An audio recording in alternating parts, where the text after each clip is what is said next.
Gandang umaga mga kanokis. So ngayong araw wala tayong pasok, day off ko ngayon. Ngayon lang natin makikita yung mga manok natin mga kanokis, no? Ito yung mga pinapalaki ko.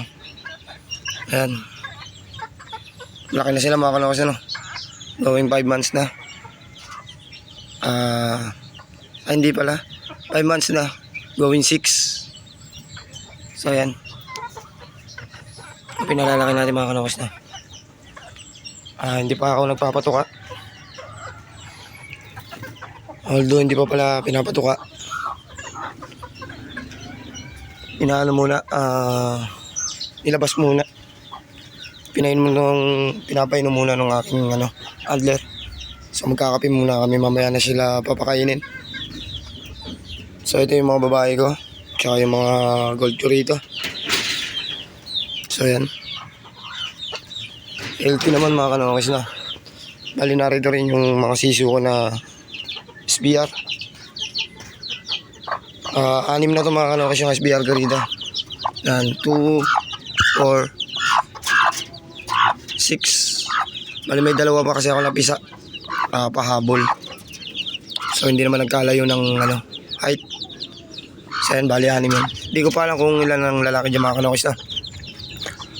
So ito yung isa ko naman. Ito, lalaki rin mga kanokis. Ito naman yellow legged, yellow leg hatch to mga kanokis. Ayan yung ina nyan. Ang tatay nyan is yung mga manok ko rito. Ayun, doon yung tatay nyan, patali. Magkakapatid din niya mga kanokis sama. Tsaka yung mga SBR ko mga kanokis, kapatid din sama yan. Halos lahat naman yung mga manok ko rito. Meron din ako rito mga kanokis. Ito yung anak naman to ng 5K, galing Santo Tomas, Batangas. Lalaki rin. Tsaka itong isang SBR, lalaki rin mga kanokis na. Ito naman, hindi to anak ng manok ko. Anak pa to ng ulang SBR, nung kinuha ko.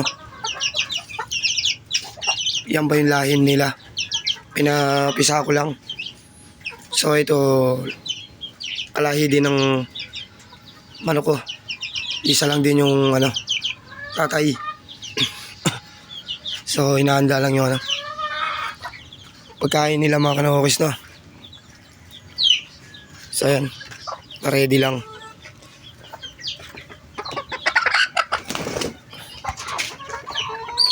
So ayan, aking adler, linis muna. So ngayon ko lang kasi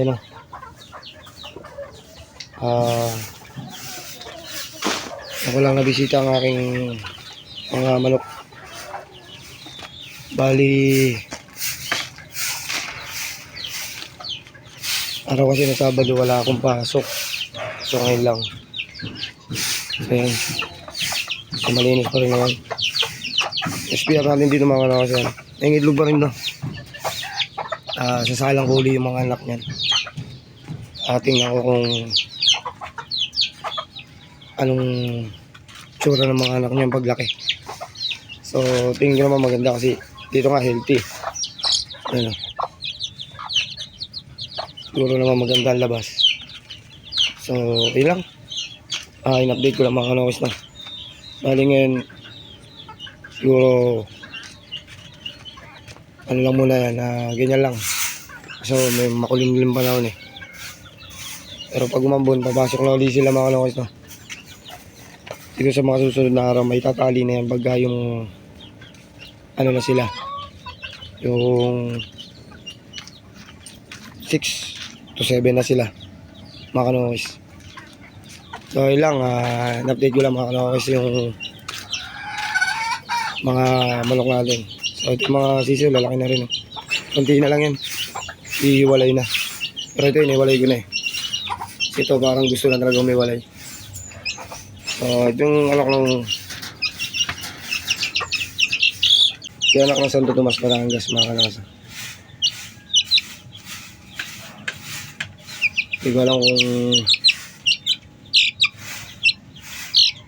Ano to? Bulik ba o ano? Hindi ko pa alam. Pero tingin ko abuhin eh. So ayan. 5K mga kanokis. Ayun yung anak ng 5K ko. Ganda na katawan, mataba. So yun lang, kita sa susunod na video mga kanokis na.